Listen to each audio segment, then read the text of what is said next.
Chettinad Cement, perfect concrete choice. 63 years of excellence. Thanjavur மாவட்டம் திருவையாறு அருகே காவிரி ஆற்றில் மீன்பிடிக்கச் சென்ற தாத்தாவும் பேரனும் நீரில் மூழ்கி உயிரிழந்த சம்பவம் சோகத்தை ஏற்படுத்தியுள்ளது. இதுகுறித்த கூடுதல் விவரங்களோடு இணைகிறார் எமது செய்தியாளர் விஜயகுமார். அவரிடம் பேசலாம். வணக்கம் விஜயகுமார், விவரங்கள். வணக்கம். தஞ்சாவூர் மாவட்டம் திருவையாறு அருகே உள்ள கருவழி கிராமத்தைச் சேர்ந்த செல்வம். இவர் விவசாய கூலி தொழிலாளராக இருந்து வருகிறார். இவருக்கு தந்தை பாலகிருஷ்ணன் வயது 65 மற்றும் கிரிநாத் வயது 14, விக்னேஷ் வயது 10 ஆகிய 2 மகன்கள் உள்ளனர்.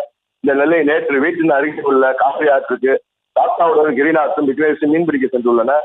அப்போது மீன்பிடித்துக் கொண்டிருக்கும் போது எதிர்பாராத ஆற்றில் தவறி விழுந்து 3 பேரும் நீரில் அடித்துச் செல்லப்பட்ட நிலையில் அப்போது குளிக்க வந்த அந்த பகுதி இளைஞர்கள் சிறுவன் விக்னேஷை மட்டும் காப்பாற்றி தஞ்சை மருத்துவமனைக்கு அனுப்பி வைத்தனர். விக்னேஷ் நலமுடன் உள்ள நிலையில் தாத்தா அதே பகுதியில் பாலகிருஷ்ணன் நேற்று உயிரிழந்த நிலையை மீட்டனர். 2வது நாளாக இன்று சிறுவன் கிரிநாத்தை திருவையாறு, திருக்காட்டுப்பள்ளி, தஞ்சை உள்ளிட்ட பகுதிகளிலிருந்து கூடுதலாக வரவழைக்கப்பட்ட 25 மேற்பட்ட டிஎன்பி வீரர்கள் ஊர் மக்கள் உதவியுடன் நீரில் அடித்து செல்லப்பட்ட நிலையில் அந்த பகுதியில் நேற்று ஆற்றின் கரை ஓரமாக சிறுவன் கிரிநாத் இருந்த நிலையில் மீட்டனர். மேலும் சம்பவம் குறித்து மருவூர் போலீசார் உடலை கைப்பற்றி பிரேத பரிசோதனைக்காக அரசு மருத்துவமனைக்கு அனுப்பி வைத்து வழக்கு பதிவு செய்து விசாரணை நடத்தி வருகின்றனர்.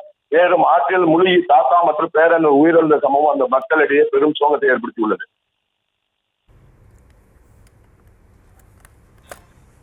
விவரங்களுக்கு நன்றி விஜயகுமார்.